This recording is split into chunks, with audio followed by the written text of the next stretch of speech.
Wake up with the new Talk of San Diego morning show. Starting this spring, the Talk of San Diego will bring you your first look at the day's weather, traffic, and highlights from last night's big game, all starting at 4:30 in the morning. So get your morning started bright and early, only on the new Talk of San Diego show. Utilizing medical doctors, physical therapists, and chiropractors all working together to better your health, Silver Strand Spine and Sport is committed to providing the most personalized, integrative, and skilled physical therapy services available. With sensitivity and compassion, we work with our patients to promote physical rehabilitation in a professional and caring environment. Located on Palm Avenue in Imperial Beach, we offer South Bay the finest care for all your physical needs. For an appointment, call 619-575-8887. Hey, Susanna. Hey, Johnny. What theme song, TV, is this from? TV theme song? Anyone can join in. Do you know this theme song? Addams Family? I thought it was the Addams Family. Am I wrong? Nope.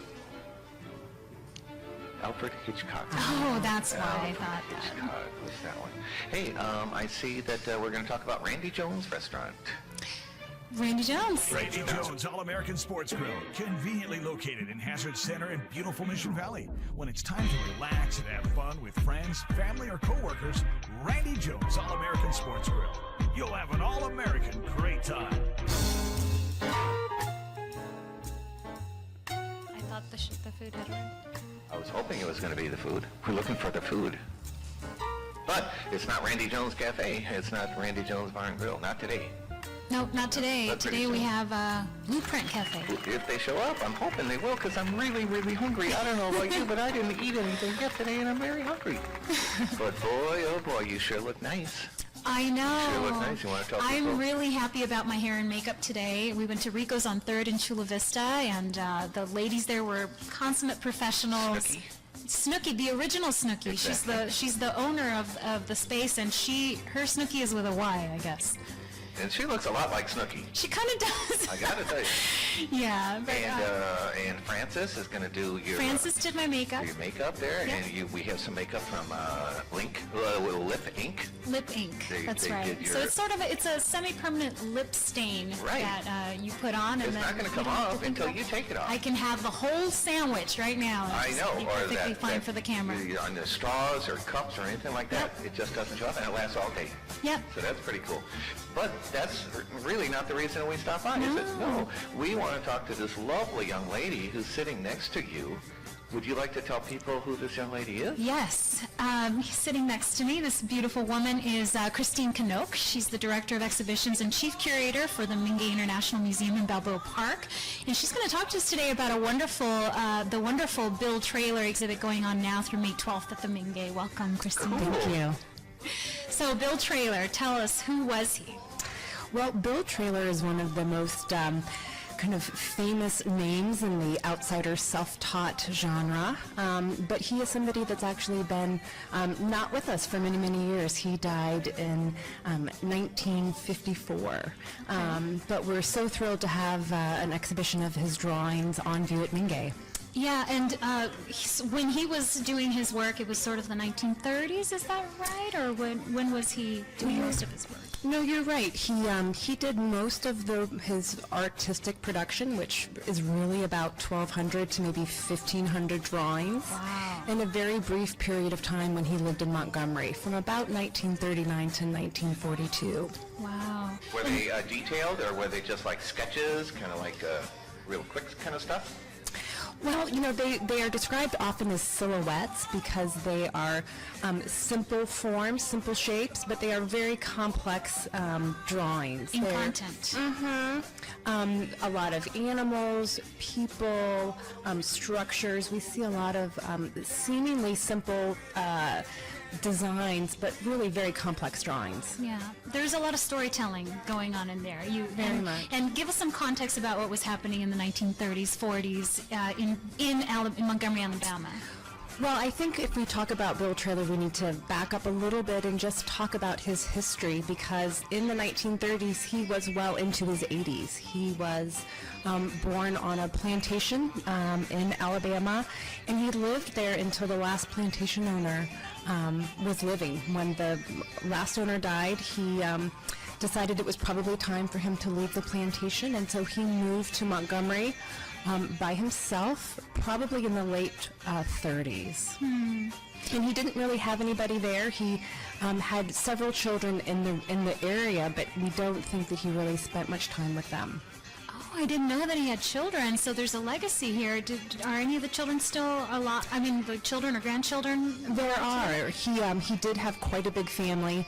I mean, I should probably correct my statement. He stayed with one of his daughters for a couple of days, but I think he liked to be on his own. I think he maybe felt that he wanted to just kind of run his own art studio from the streets of Montgomery rather than from his daughter's backyard. And that's right. So Montgomery, Alabama at the time was sort of a thriving, the area that he had moved to, right, was a very, compared to where he had been before, was a sort of a thriving environment where he got to see so much more than he ever got to see on the plantation. You're right. Montgomery is the capital, and even though it was only about 80 miles from the plantation that he'd spent most of his life on, it was a big kind of major city. I mean, this was the Depression. It was a very lean time in America. Many American cities were faced with, employment issues, food issues. But Montgomery, because of the farming, the communities were able to really kind of rally, and there was a thriving African-American middle class. There were merchants, there were people that were coming into Montgomery, perhaps, on the weekends to do their shopping. But that was really the hub for a lot of people from the rural part of the state to kind of come and meet friends and kind of see what was going on. Yeah, and you talked about him being an outsider artist. Tell us what that means exactly. Well, the term outsider has been used to refer to artists that are outside of something, whether it's education, perhaps artists that did not go to art school but become artists. It also refers to people that perhaps have been incarcerated, people that do work when they're in some kind of institution. Sometimes outsider artists are isolated by their living conditions, either because they live in a rural environment. In some cases, they might not have all of their capacities. But outsider is somewhat synonymous with the term self-taught, meaning that an artist that's really working in their own environment. Mm-hmm. Was he appreciated in his time, the work that he did? Sadly, he was not very well appreciated. I mean, people in Montgomery knew Bill Traylor. He was on the streets of Montgomery drawing almost every day, and so I think he probably was somewhat of a local town hero. But he did not have, a big splashy show at a museum. There were a few small exhibitions of his work in his lifetime. But sadly, he never got to experience any of that. Is there any indication of why he started drawing at such a late age? He didn't get started till he was in his 80s. Right. I mean, I think a lot about Bill Traylor and what was this creative spark that must have come from within him. And I really think that as an older man in his 80s, he was reflecting back on his life on the plantation, his rural life, where animals were important, the people, his friends, his community would have been important. And we see a lot of animals and people in his drawing, so I think he might have been kind of going down memory lane a little bit, maybe documenting his history. And then, of course, there were also images of what was happening in front of him. There was the passersby, like an elephant, and I think there was a parade or something, right? That happened that maybe inspired him. Exactly. No, he would very much probably be taking in all of the people kind of walking by him on the street, maybe some of the fights, maybe some of the romances that were blossoming, but he was paying attention. It's interesting. I've seen his artwork, and I think for some people it could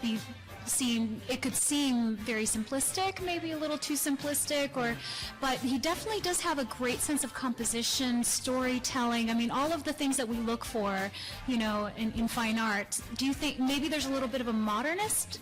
Obviously unintentionally, but maybe a modernist kind of spin. Do you think that that's maybe why the art community embraced his work? What is it that do you think the art community saw in his work that that is giving him such acclaim now in a modern age? Well, I think it's hard to not be kind of taken by the story. I mean, not only was he doing these drawings while on a street corner in Montgomery, but he was also, for the most part, using discarded cardboard. I mean, we were talking earlier about found objects. He preferred to use kind of soiled cardboard, advertising signs, any kind of board that he could kind of put his hands on. That somehow gave him some creativity. It sparked something in him to start to draw. Taking something old and making it new again, or making something forgotten about and making it beautiful again. And all these pictures we can find on a website? Yes, you can. And could you give people the address for that website? www.mingei.org. How are you spelling that? Mingei, right, okay. Mingei. Okay. .org. .org. And you're going to see how many pictures up there, do you think? 63. Wow, that's pretty cool. And that kind of stretches his whole career, kind of? Well, this kind of three-year career from 1939 to 42. We're going to take a break. Can you stick around? Yeah. I hope so. All right, so this is Johnny And this is Susanna with the talk. of San Diego.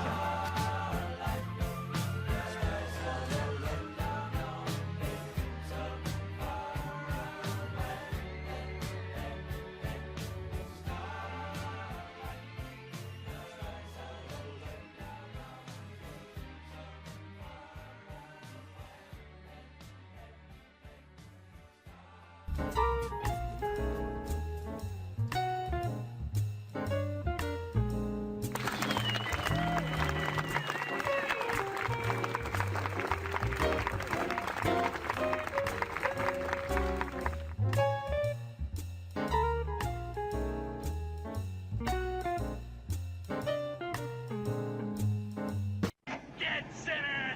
Say your prayers, half-breed!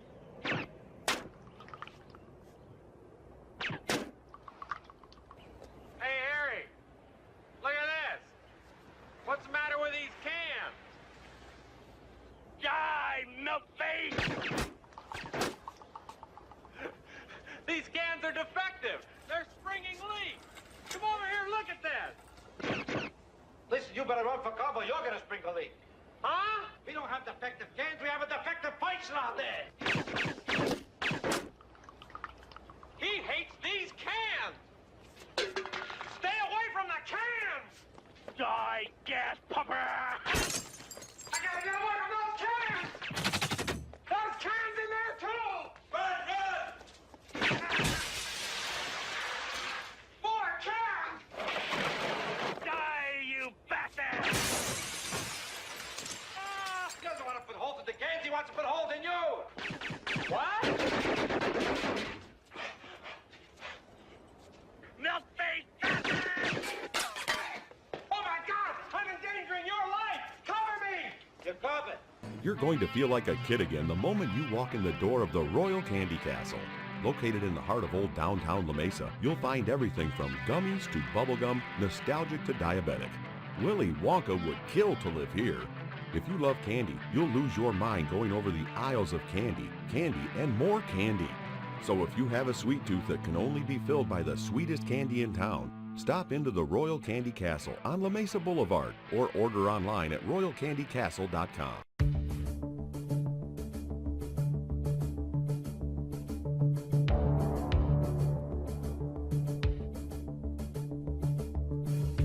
In business as in life, you have only one chance to make a good impression. And your business card is your first impression when making that all-important call, whether it's sales or service. Do me a favor. Take your business card out of your wallet, your purse, or pick that one up that's sitting on your desk. How does it look? Does it say everything you want to say about you? Is it the first impression you want to leave? The only first impression you'll ever have? If not, give D'Amico Printers a call. They'll make sure you shine in a heaven of mediocrity. Even if it's just time to update your card or stationery, add your Facebook, your Twitter, your LinkedIn address, D'Amico is the place to go for all your printing needs. For more information, call 619-649-0004. Mention the Talk of San Diego when placing your order for our internet special.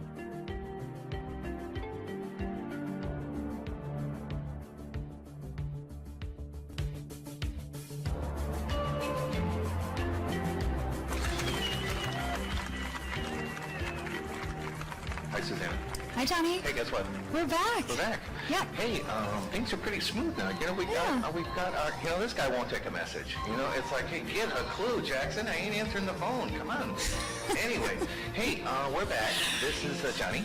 And this is Susanna And you're watching The Talk of San Diego. And hey, do you know what this theme song, what TV show this theme song is from? Any guesses at all? Young lady next to you? No? No. Guesses? It was from the 80s, like mid-80s. Our intern, Daniel, knows. He knows. This is Crockett's theme from Miami Vice. He is absolutely right. And this is my favorite part of the show because we get to play this song. And, no, let me ask you this. Who performed this song? Jan Hammer. I'm telling you. Wow. I say Hammer. That's impressive. But hey, I'm impressed. Close enough. Yeah. So we're down here at the salt and pepper, the bread and butter, the Nope. what are we? That's not the one. It's only an hour and a half show, so you're going to have to help me out. We're at the Bread and Salt Building in Barrio Logan. Bread and Salt Building, Yes, and that's you can right. almost see it from the freeway. So if Yeah. you drive by, there's the big, like it's not pink. There's a neon sign up there. Yeah, there's a neon sign up there. I Right. think it's pink. Oh, no, the church next to us is like Oh, the pink. church. Yes, it is a pink church. So you're going to see that. Can't miss it. Yeah. Right next to that. Right next to that. And it's a big warehouse, if you will. It And they used to have- be a bakery. Right, and now they're putting artists in there, It's being transformed into artist work Space, lofts, if you will. workspaces and studios, art galleries. But then Very again- exciting project. Then again, not the reason we stopped by. No. We're talking to this young lady, Christine. Yes, Now, is it Christine or Christina? Christine. Christine, Christine okay. Knoke is the Director of Exhibitions and Chief Curator for the Minge International Museum in Balboa Park. That's what I hear. Yes, we're talking about the Bill Trailer exhibit that they have going on now through May 12th. Did Is that she right? give us a formal invitation to come down there and see the exhibit? I did. Now, is there if somebody, well, I wasn't paying attention, I was out in the parking lot. Now, if somebody came down there, is there an admission fee for this exhibit? There is. It's $8 for adults, and don't forget residents free Tuesday, the third Tuesday of every month. So we members, missed it for people this can come month. free. But next month, the first Tuesday of May, The third Tuesday. oh, the third Tuesday. Oh, so we didn't miss it Oh, yet we for didn't this miss month. it. Correct. Right. Whatever that third Tuesday of this month is And- free if you're a resident in San Right. Diego. And so that's every third Tuesday of every month. Correct. Now until eternity. Fantastic. So that's a great deal. And you're down there in Balboa Park. Right. So are you on the walk? Are you on the Balboa? Are you on that Prado lane there? Yes, we are. Okay. And are you, if you're heading east, are you on the right or on the left? If you're heading east, we're on the right, and I always tell people to look for the large alligator and mosaic pieces. Those Okay. are outside of our museum. Now, are you upstairs or are you ground floor? Well, we have 4 levels in the building. Wow. It's almost like Macy's. It is. So you have somebody playing the piano in the foyer? Uh-huh. Wow, that'll be kind of cool. We do have a piano. I know. They have a piano out here. So, well, Susanna, why don't you take over because I'm getting tired. Oh, yeah, go take a break. All right. So tell us a little bit about when you wanted to be a curator. When did you first know that that's what you wanted to do? Well, I think when I had to decide and declare a major in college, I was very, And what year was that? that was I mean, a what long year time of ago. college? Not calendar year, but what year of college did you? I wanted to be a declared major. I think I was a precocious high school graduate, like many of us, I think, are. And I wanted to study something that I wanted to study, and I wasn't really thinking about a job and a career. And I always loved museums. My parents, we traveled. We would go to museums and visitor centers, and I thought, well, I'd love to work in a museum, and so I found out about the major of art history, and so when I went to UCLA, I decided that that would be a good major. And curating was just something that, did you even know what it was that you were getting into? I didn't. I kind of naively, just enjoyed my 4 years of undergrad at UCLA, and then started to think about careers, started to think about earning a living and making a way for myself in the world. And I found out about a museum studies program run through the University of Southern California, USC. And that really was a wonderful program. I went through that as well. And they kind of taught you about what a curator does, what a registrar does, also kind of legal implications with the idea that, wherever you ended up in a museum, you would understand kind of holistically how a museum functions. But I think, again, I always Because your decisions affect everything else that's happening. and everything's interconnected. Yeah. But I was always very much interested in curating and kind of being that person to put the story and put the idea together. Is that the primary role of a curator? Is that your primary responsibility? I think so. I mean, it's a hard word to describe, but I mean, a curator is hopefully the expert on whatever the topic is, and so they'll select the objects, whether they're textiles or tools or pieces of furniture. And then, do the writing, kind of make the grouping and put the exhibition together so that when people walk into that exhibition, and you have to kind of imagine that they don't know who Bill Traylor is, they've never been to your museum, you need to provide them with the context so that they can enjoy the experience. And do you feel it's a difficult industry to get into for anybody that wanted to become a curator? Well, it's a challenge. I think you have to be willing to kind of go out there and put yourself out there. But I wouldn't want to dissuade anybody out there. Anybody can be a curator, and with the online media, I mean, there's curation that's going on all over. Hey, guess what? Speaking of all over, Yes. our segment is all over. Oh. I know, but we're going to be right back. Okay. Yeah, so well, let's just say goodbye to Christine. Be sure you visit mingei.org. MINGEI. All right, and this is Johnny And this is Susanna with the talk. of San Diego.